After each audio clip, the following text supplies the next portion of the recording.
We are now joined by Todd McLellan, Oilers head coach. Coach, welcome to Tim and Sid. It's good to see you. No, thanks for having me, fellas. Coach, I've never coached a phenom. I hope to one day. What are the challenges that you faced in the Connor McDavid era, and what are some of the things this kid has surprised you with? He hasn't surprised me with much. His skill level, his ability to read and react on the ice has met expectations here so far. Perhaps one of the things that has impressed me the most is his ability to handle the pressure, both at the rink and away from it. He's a tremendous young man. He's obviously dealt with it many, many times already, and he just handles himself so well. You went from a veteran team to a relatively young team. How much of an alteration of your game is that? Well, I still have some beliefs that I think that have to be in place regardless of age or experience, and that's what we're establishing right now in Edmonton. What's acceptable, what's unacceptable as a team, individual growth, team growth, and we'll start with that as the team goes on and the year goes on.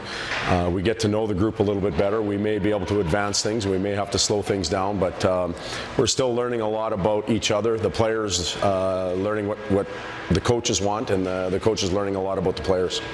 Are the expectations of Connor at the age of 18 from fans and media a little too much?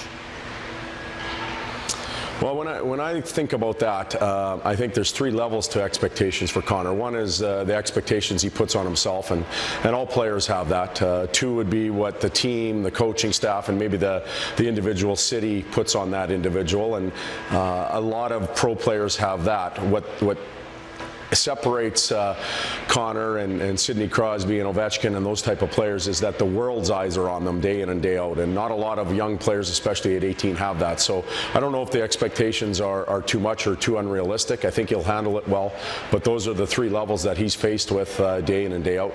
Have you ever been around a guy who has that kind of eye on him, and can you help in any way, shape, or form?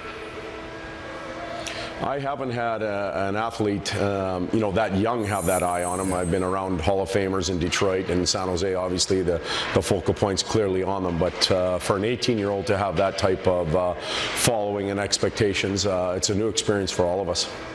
Coach, I haven't had the opportunity to watch him skate at ice level, but talking to enough colleagues of ours, his speed is just different. When's the last time you saw a kid that age that fast?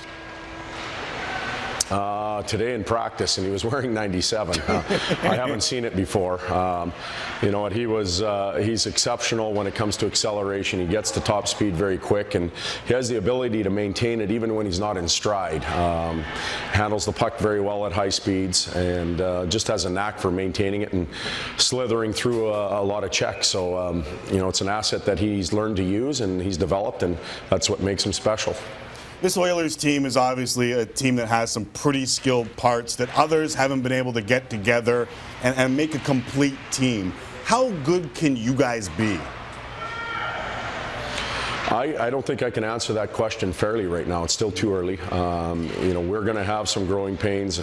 We're not going into the locker room talking about playoffs and this and that. We're talking about growth and progress on a daily basis, improving individually, improving collectively.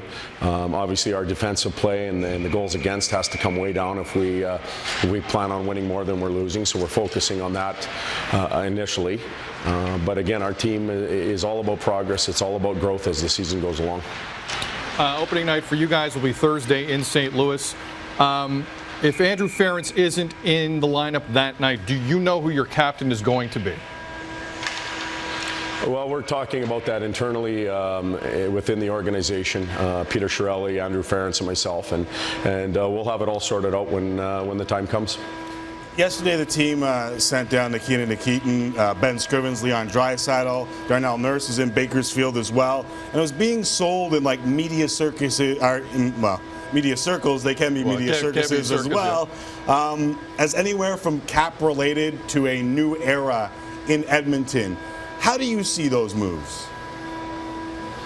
I think there are two different levels. There were some veterans that were sent down, and they did have good training camps. They were just beat out in those situations, and they'll go down there and they'll find their game, and hopefully they'll be back up here pushing some others out. And then there was two very young players in Darnell Nurse and Leon Draisaitl that had very good camps, but we just feel that they need more time, and we feel that the development for them at the American Hockey League level right now, the ability to play more minutes, take more responsibility on in that environment is better than being in the National Hockey League right now. So it's a decision based on their own individual development, but also long-term development for our team.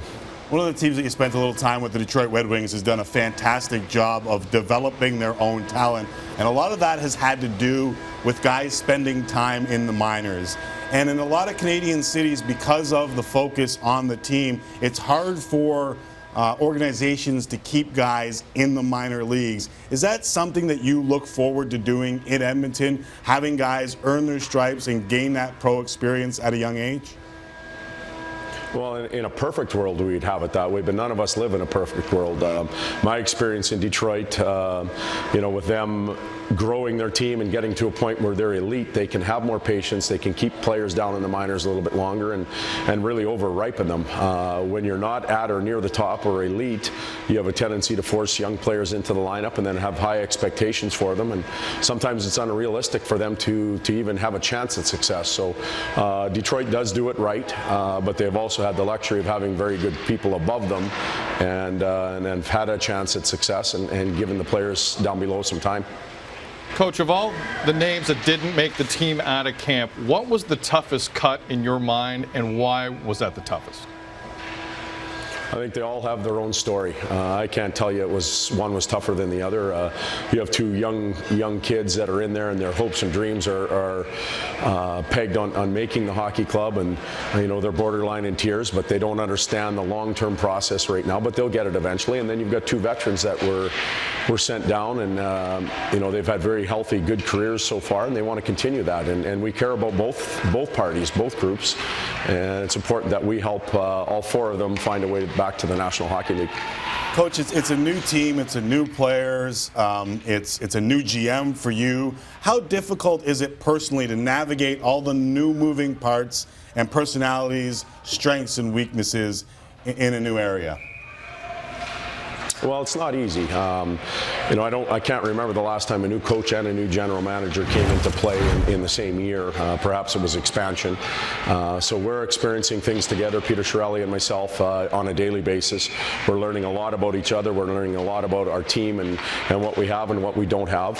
But I still don't think we've experienced enough tests. We'll get that starting in St. Louis on Thursday, and we'll grow that as we go along. And perhaps by mid to late November, we'll get a real good idea of where we are and what's missing and what's really working and how the team is gelling. But we're still finding a way to experience the players, and they're trying to figure us out as well. So it's a lot of moving parts on a daily basis.